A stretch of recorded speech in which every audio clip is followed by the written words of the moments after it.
Lori's here. Okay. Hello. Hi. Sorry, I was trying to get here safely. Oh, that's fine. And your name is? Lori. Lori. Aragon, right? And Aragon. There's two of us. That's why I was using my middle name. Oh, you're the one I talked to the day of, though, right? Yes. Okay. Well, Detective Gonzalez again. It's Corporal Minter. Well, Detective Corporal Minter. Hi. So, could you just start from the beginning? And if we have any questions, sorry if I interrupt you. I just have a habit of doing that sometimes. Okay, what happened that night? So so January 27th, the incident happened like 3 in the morning from when you first had contact with the patient to when you last had contact with the patient. I actually had contact was with the baby. Okay. She had buzzed to go to the bathroom, so one of the nurses was going in there anyways because she was gonna set up for them to do like, pap smear and everything. So she was like, I'll go ahead and disconnect her and she'd go to the bathroom. So I was like, all right. So she was in the bathroom, and then Chris, which is one of our other nurses, he was like, because I was like, dang, she's flushing that toilet like an awful lot. Oh, so you noticed her toilet Flushing, yes. And then he was like, well, damn. So I went and I knocked on the door, and I said, are you okay? And she said, yes, I'm fine. I'm just having a hard time going to the bathroom, is what she replied. So I was like, okay. And then I was like, well, push the call light if you need anything. So you told her to push the call light? If Yeah, if she needed anything. And then, like, a few more flushes had gone by, and then that's when Chris was like, I don't know, because I told him, what if she's having a miscarriage in there and, flushing stuff down the toilet?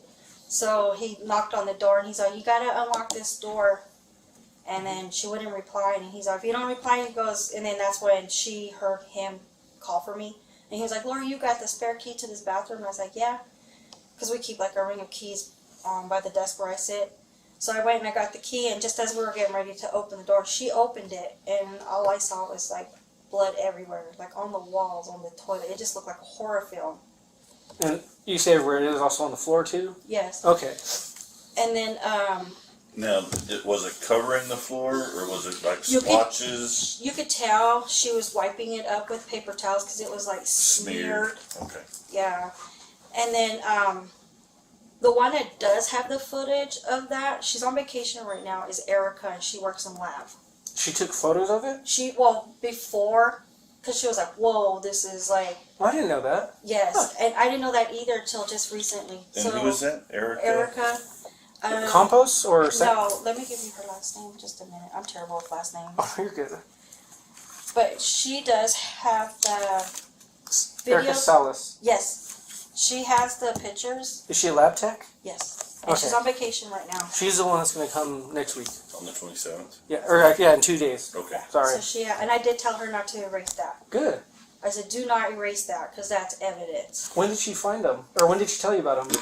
I think it was like 2 weeks afterwards. Oh, okay. She had shown me the pictures, and then that's when I told her, do not, because I was like, dude, can you believe that? Like, because we had a patient that was pregnant at the time, just like after that, and I was like, on top of it. Just didn't want another recurrence. Gotcha.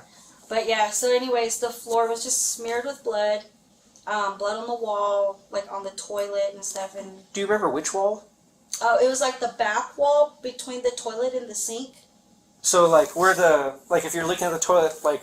Yeah, like, say the toilet's right here where you're at, and then the sink's right here. It was, like, up this way, blood splatter. Like...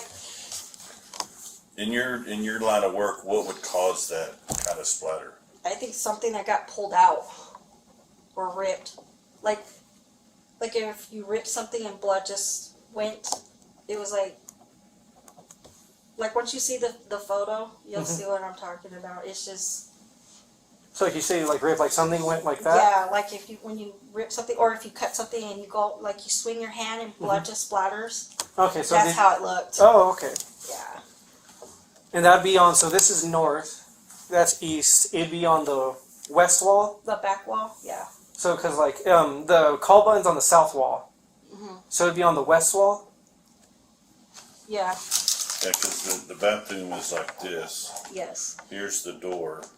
Yes, and then there was There's the toilet, and then the sink, Yeah, and it was up on this wall, the and blood. then the call button. Yeah, it was like in between here was the blood splatter, and then there was trickles of blood on the wastebasket that was right here in this area, and then there was like smeared blood all over the floor. Oh.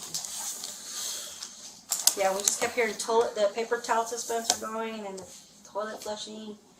So yeah, when we opened up the door, like, we saw that, and then I noticed she had bloody footprints that she was leaving, going back to the room that we had put her in.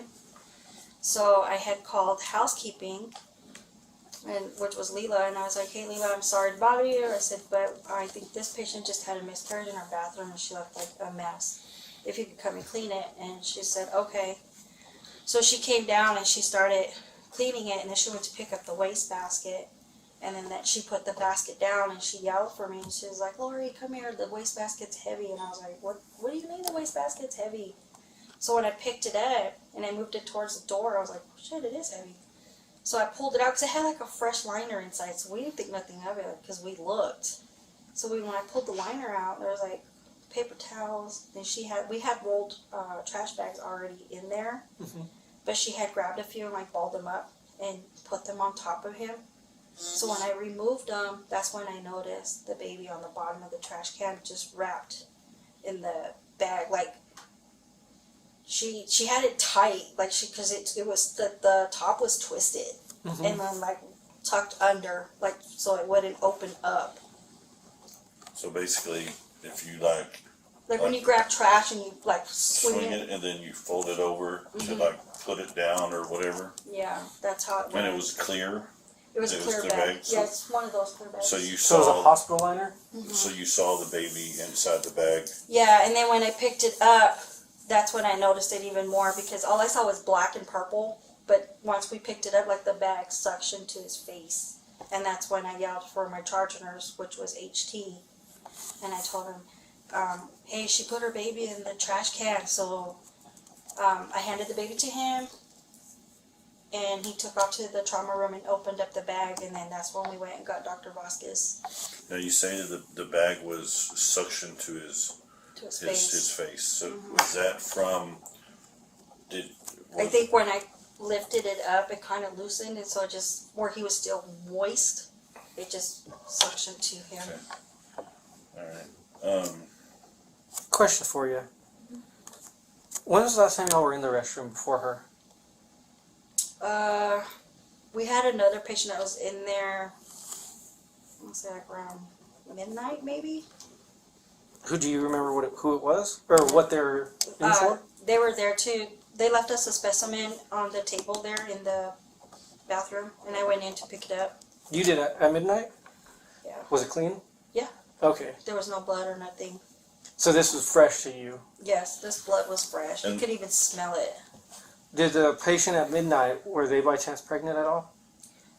Honestly, she, to me, did not look pregnant, but then she had on a hoodie. No, the patient that gave the sample at midnight. No, she was a young girl. She was like maybe 11, so no. Okay, and there's no blood at all? No. She would have noticed, you would have noticed? We would have noticed. Oh, okay. Yeah. And is the amount of blood consistent with giving birth or a miscarriage or some sort of traumatic event?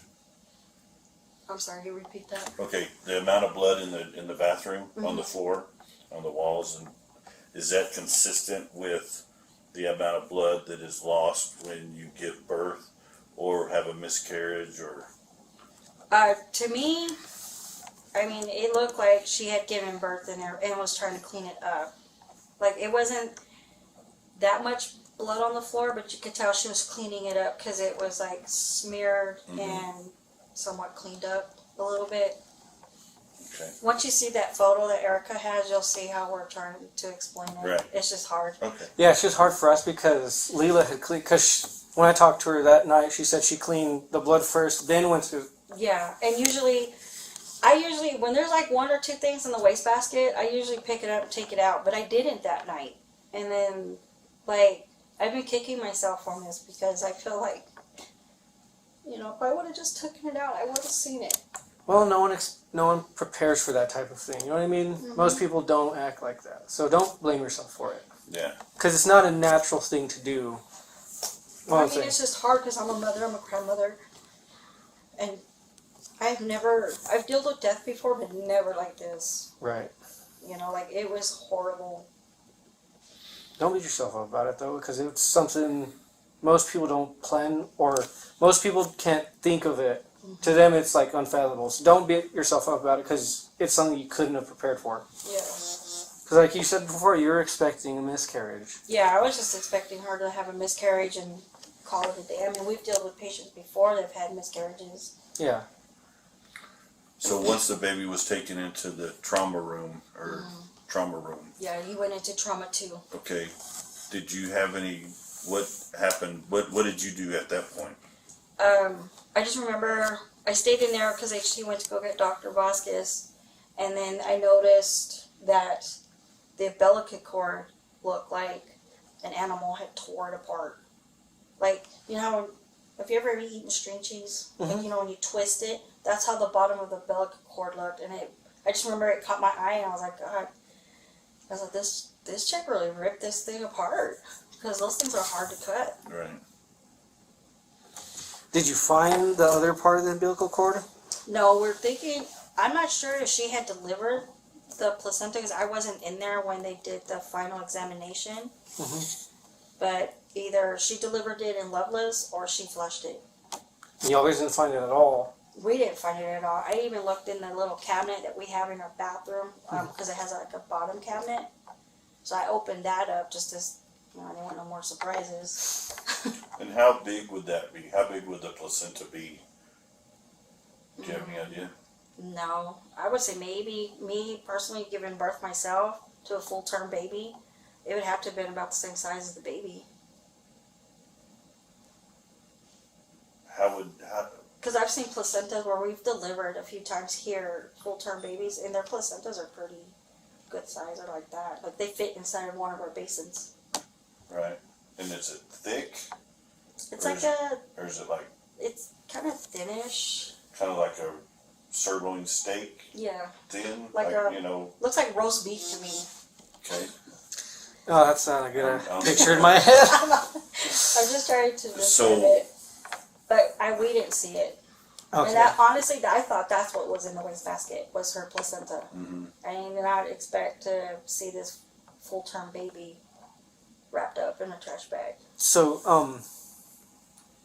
after, like with HT and the doc at the room, did you do anything else with the baby or the patient after that? After that, I was told to get a hold of the on-call OB in Loveless, because she needed to speak to her, because she had to transfer that patient out because she was bleeding.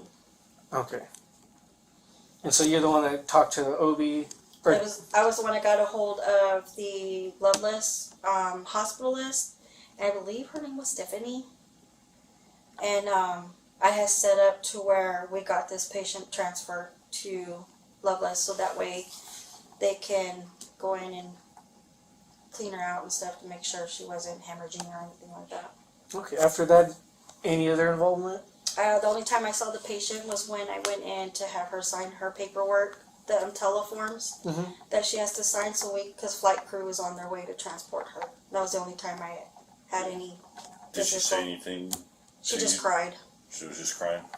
Because there was 2 police officers in the room with her at the time. Okay.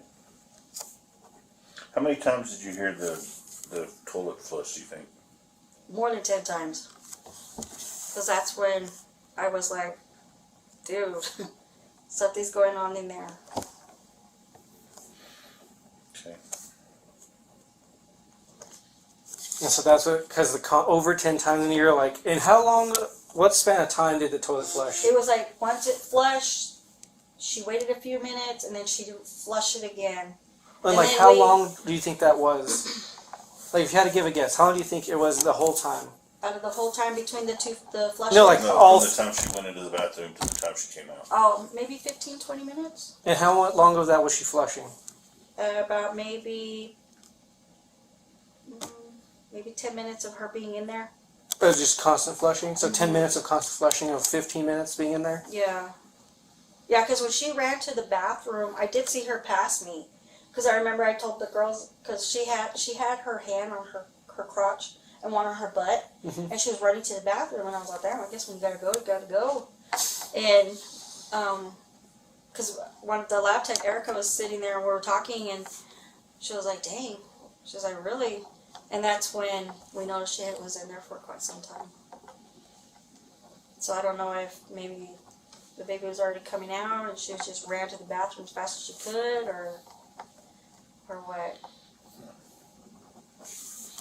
So, for any other patient there, do you think anyone else could have delivered that baby? We would have known. You would have known? Okay. Was there any other pregnant people on the That ER night? that night? No. And you said the last patient to visit was a 11-year-old female that gave y'all a sample? Yeah. And her mom went in there with her. And you were the last one in the restroom prior to... That I know of, yeah. That you know of? Okay. Alright, and you didn't notice anything like that, right? Mm-mm. Okay, just gotta make sure. No, I didn't notice nothing like that in there when we go to get urine from the bathroom. And I mean, patients were in and out of that bathroom, so I'm thinking, like, even the males, if they would have seen something like that, they would have said, hey. Especially a dude like, hey, what the... This bathroom's disgusting, you know. Right? Is there anything you think we should know that we haven't asked you? No. No? Okay, well... I gave you guys everything I pretty much know. I mean, that's just something I'm never going to forget. Right. Well, and I appreciate you telling me about Erica, because we didn't... we took photos after everything was clean. I didn't even know there was photos, so that's news to me. Yeah, and then I had forgotten your name, and then I was like, and I hadn't seen any of the other officers that were there that night, so I was like, oh shit, who the hell do I call? Like, and then I figured, well, they'll get a hold of us. Yeah. And then I thought, well, that's why I told Erica, do not erase those, because Right. that's evidence that they need. It is. Yes. It would be really helpful. Because once we noticed that, that's when I had housekeeping stop her cleaning. And I go, that's a crime scene. Well, she was very thorough, because it was very clean whenever we Yeah, went in there. She had gotten it, but like the wastebasket and all that, I was like, just leave it, because I remember it still had a little bit of blood on it. Yeah, it had like a slight smear on it. We took photos of it. So you've been a nurse for how long? I'm a CNA. Oh, CNA? For how long? Maybe like 16 years. Oh, so you've been in the ringer. Yeah, I've done nursing home. This is actually my first time doing hospital. Oh, I'm sorry. Yeah, that's why I said like I was used to deaths, but nothing like this. Well, just reason I'll ask. So you said it was fresh blood, right? Have you dealt with dry blood, like dead blood? So does this smell fresh to you or dead? This smelled fresh. Like, I don't know how to explain it. But just in your experience, it was Yeah, fresh blood. It hadn't been stagnant for a while? Okay. Just wanted to make sure. Yeah. Okay, well, you have our contact information. And I gave the HR... Cindy? Yeah. Cynthia. Sorry, there's a Cindy that works here too. Yeah. I give Cynthia my contact information. If you have any more info, you can let me know, okay? Okay. I appreciate you. Thanks, Lori, for coming in. Thank you. Yeah. And thank you for what you do. Thank you. Yes. Yeah. Hopefully it gets easier, right? Yeah. Yeah. Well, I mean, I've dealt with stab wounds, gunshot wounds, but never like this. Yeah, I understand. This one was like the most gory thing I've ever had to. It looked like a Stephen King film. Well, talk to people and keep your hobbies up, okay? I That's will. all I Thank can you. tell All right, thank you. Thank you, ma'am. Thank you so much. If you have any questions, you guys have my number, right? Yes, ma'am. I got it from you the day of. Yeah. Yes, ma'am. So if I don't answer, just shoot me a text. Sometimes I don't. If I don't know the number, I don't answer. Okay, that's understandable. Sounds like my mother. Thank you, ma'am.